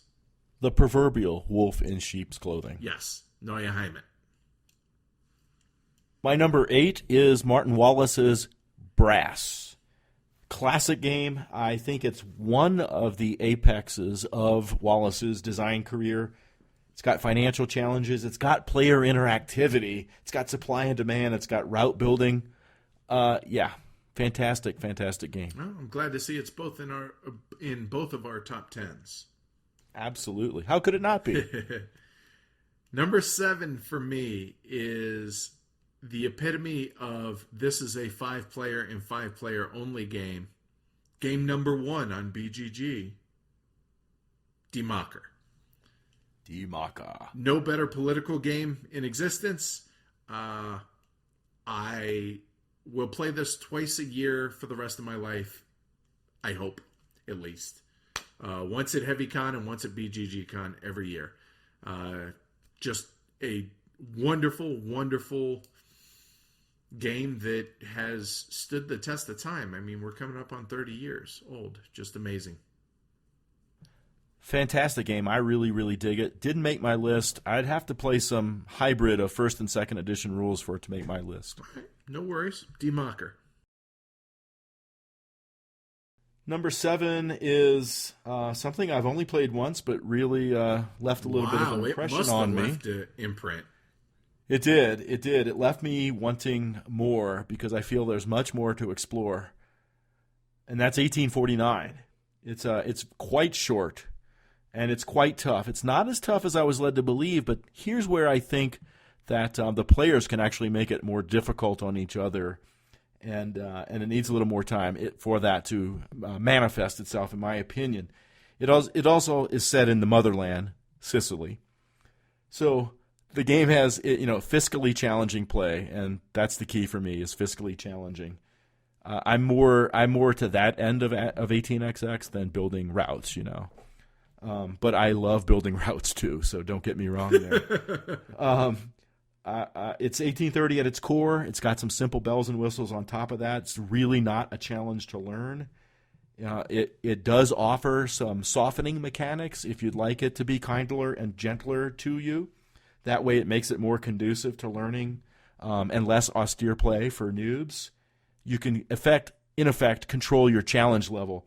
And by 18xx standards, this game is cheap. It's $90 and it's readily available. Highly recommended. 1849. Obviously, I need to play this and play it soon. Okay. I didn't realize it made that big of an impression on you. I dug it. It killed somebody. And I hadn't seen anybody die in a game yet. I wonder. Okay. All right. Yeah. The pinnacle of Uwe Rosenberg, in my opinion, comes next at number 6 for me. Misery Farm, Agricola. It is the epitome of survival versus prosperity.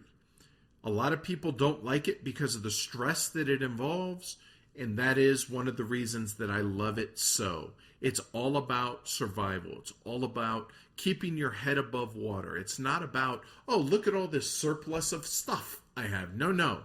You need to get enough to survive. It has more variables in this game than any other game in existence, as far as, the million different decks that it has. It needs to get played more than it has. It is obviously one of my all-time favorite games. It should be one of your all-time favorite games. Play more Agricola. Embrace the misery. Right on. Well said. My number 6 surprised me that it was so low for you. One of the best games of 2015. Splotter's second best game. Food Chain Magnate. This game is brutal, malleable, fun. I suck, and I love it. I sometimes feel like I'm playing 18 McDonald's because it's got technology, it's got competition, it's got routes. I mean, yeah, ticks a lot of boxes for me, man. Food Chain Magnate. Only because it's brand new. I had to temper it, the cult of the new, to make sure that it wasn't just me. That's why it's weird. So low. Yeah, whatever. What you temper and what you don't. I don't understand. Go ahead. Take number 5, sir. Let's reverse it up. All right. Containers, number 5 for me, buddy. I've loved it since the very first time I played it. In fact, I knew I had to play it when I saw those model ships. being a miniatures nut, had to play it. After I played it, had to own it. I own it. That player-driven market, which is really a form of auction, is simply brilliant. By the way, I love auctions. It's really kind of a semi-closed economy because money can permanently leave and money does come in, but only when players win. It's Containers, very, very cool game. Bit fragile at times. Awesome game, and actually, you kind of own 2 copies, don't you? Moving on. One day I'll get my copy back painted. Anyway, moving on. My number 5 is what I think Richard Breeze's best game is, Keyflower. I have not played either of the expansions. It's that good that I'm anxious to play them. I just haven't felt the need at this point. The fact that the meeples are used both as currency as well as workers is just mind-blowingly awesome and slick. I love that you can bid on tiles or immediately use them as a one-time use type thing for the tiles that are being bid upon. The multiple currencies, i.e. meeples, just kick game, dude. It is. I like that when I entice you to put a meeple in my village, that I get that meeple now for the next round. Yes. There's literally nothing bad I can say about this game that I can think of. I love the game. I'm anxious to play it more. I'm anxious to play the expansions because I know one adds breadth, the other adds depth. It's one of my top 5 games. I'll be honest, the top 5 for me is pretty easy. Kind of filled itself. And Keyflower absolutely belongs in there. Number 5. Number 4 for me is Arkwright, Golden Elephant 2014. I think that doing supply and demand mechanics is probably a very, very difficult thing to do in a game, and I think that Arkwright's got it right. The tension and the competition in those markets, getting your factories going, and the advertising, and this and that and the other thing, yeah, man, that it's incredible. And buying back your stock as you work to establish its value, that's a brilliant little trade-off mechanic there too. Great game, man, Arkwright. I was a little concerned when you didn't say anything, and I had it down there at number 15, but absolutely, rock on. Glad it's up there. Number 4, to me, is a game that I will play anytime, anywhere, sick, healthy, tired, awake, doesn't matter. And that's The Climbers. something. Whoa, filler alert. No, absolutely it is not filler. Man. Hold on. This filler, is your dude. Tinner Trail then. No way, dude. Climbers, Tinner's Trail is not filler. The Climbers is an abstract. For a guy who doesn't love abstracts, having one at number 4 seems a little odd, but I sure do love how absolutely cutthroat a cute little building block game like this can be. Just, who knew I was such a big fan of Chili Spiel? The Climbers. Number 3, the pinnacle of Uwe Rosenberg's design, Le Havre. I knew it would be here. Really, man, just every time I play the game with any player count, frankly, I have so much fun. And yeah, I know there's folks like, oh, I won't ever play that with 5. Whatever. Your taste, mine or mine. I adore the title at any player count. There's a lot of tension in the game, a lot of painful choices. How the hell can I not take all that clay? Get out of that building so I can use it. Crap, I need more food. It's a fantastic game, Le Havre. Good stuff, man. I'm surprised you didn't give me more crap about it being outside my top 20. It was hard, but yeah, it's awesome game. I'm a big fan as well. Number 3, the number 1 worker placement game in existence. A game that is like pulling teeth to try and get you to play. And in theory, one day we will feature it on this show. Dominant Species.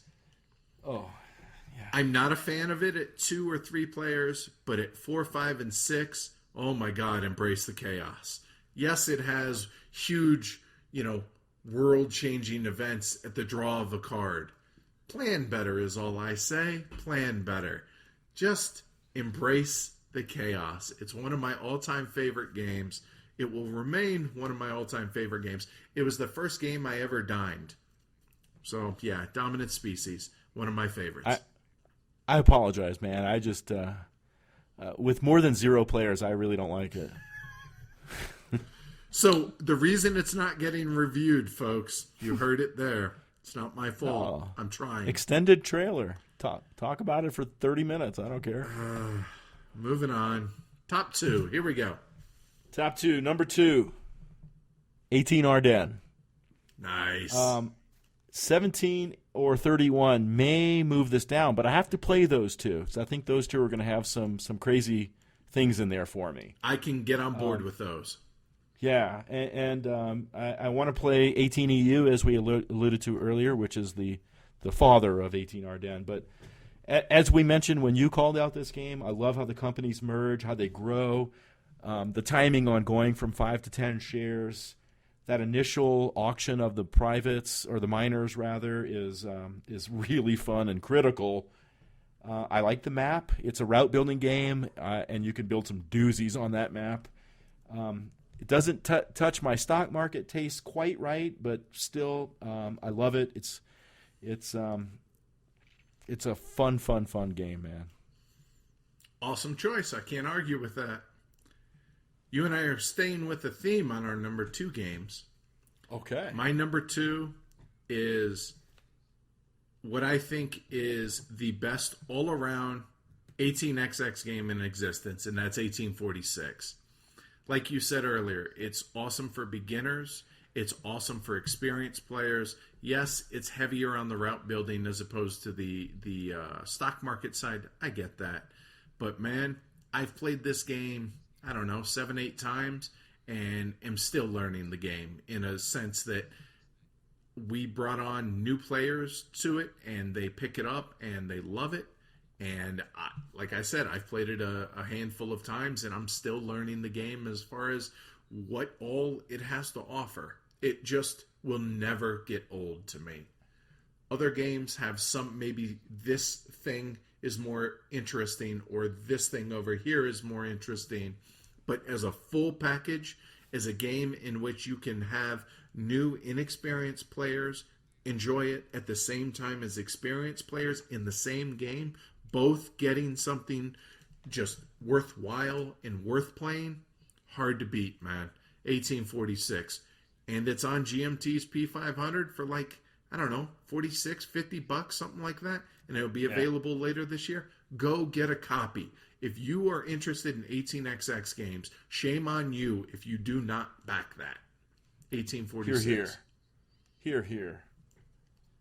So okay, I'll be honest. You're number one.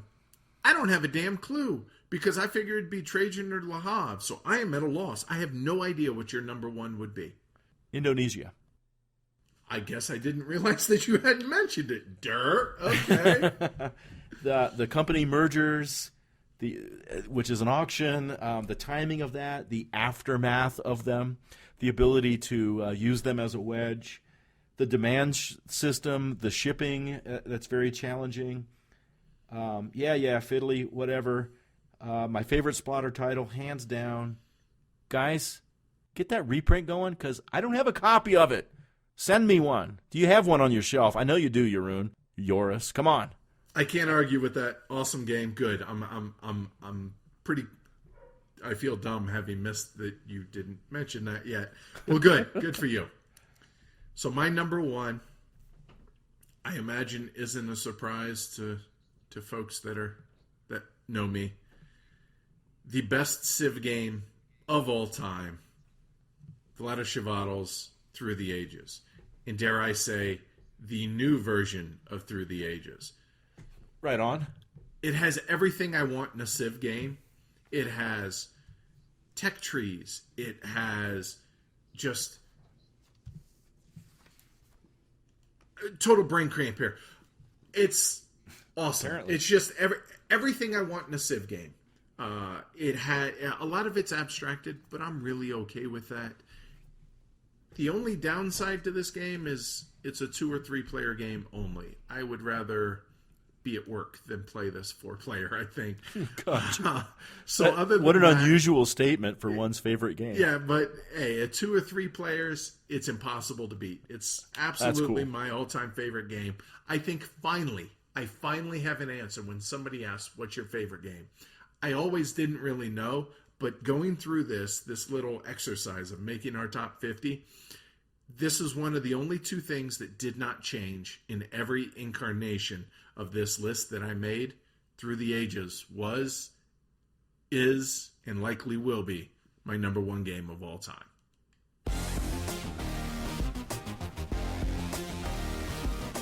All right, so Edward, you have orchestrated a bit of a survey of our listeners and followers to see what their top 10 games are, and I understand you have the results. The ballots are in.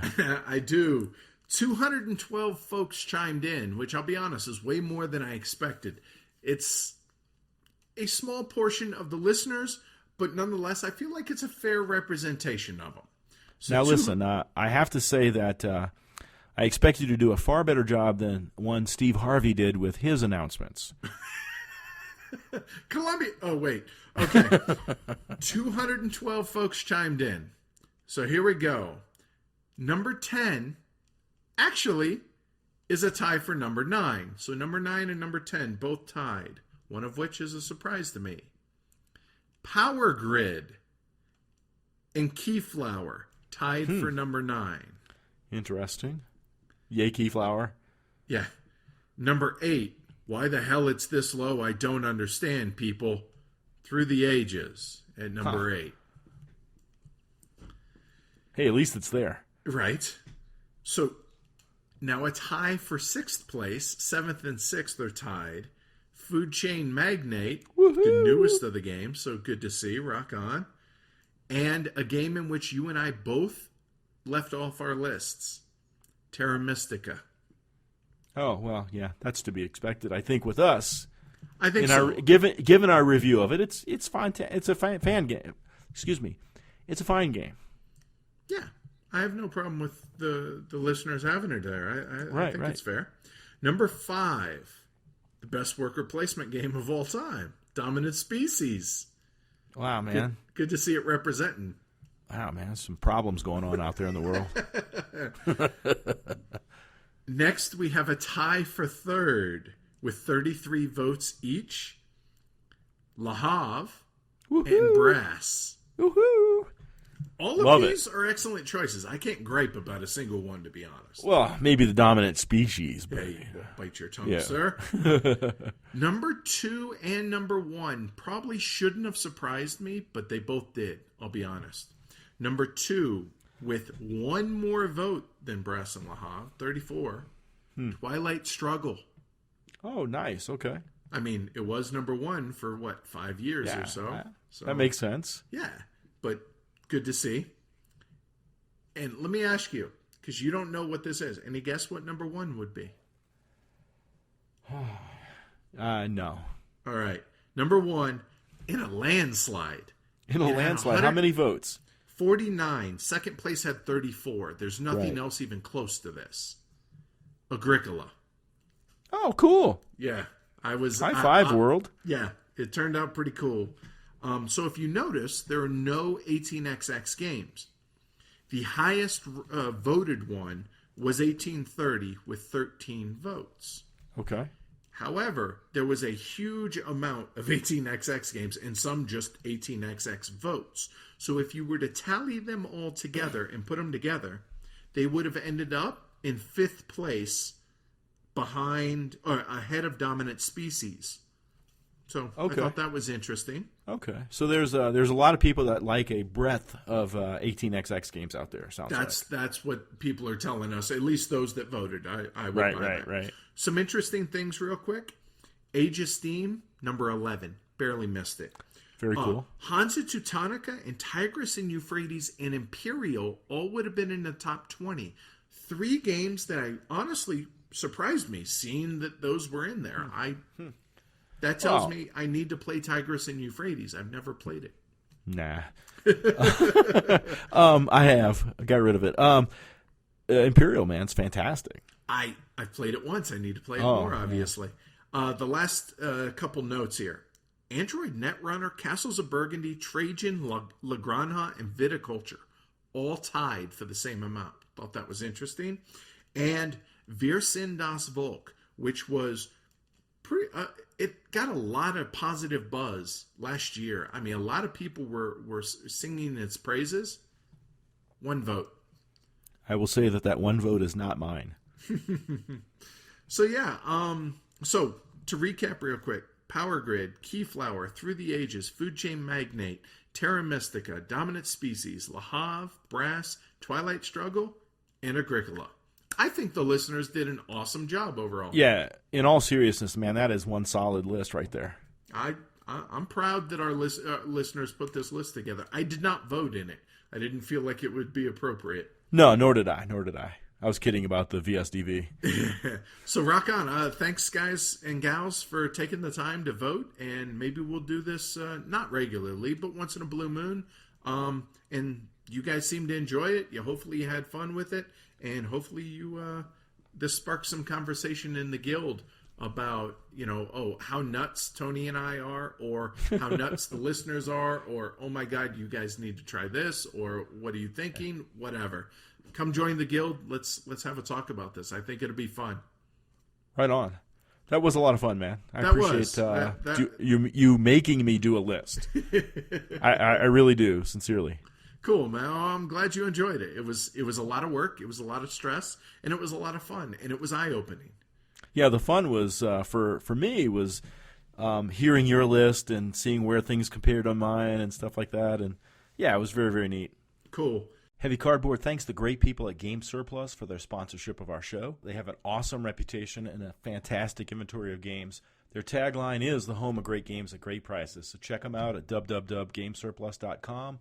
You can reach them via email at games@gamesurplus.com and tell them Heavy Cardboard sent you. How do people get in contact with Heavy Cardboard? First off, our website, heavycardboard.com. We're super active on Twitter at Heavy Cardboard.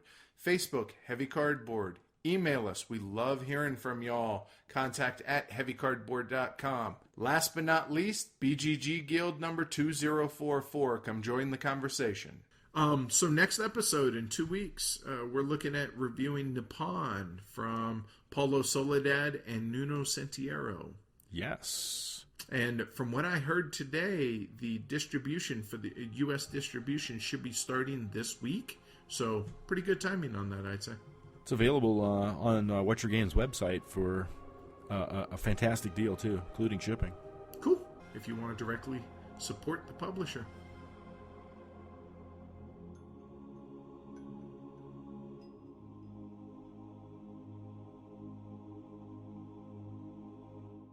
Whoa, filler alert. No, absolutely it is not filler. Oh, yeah, man.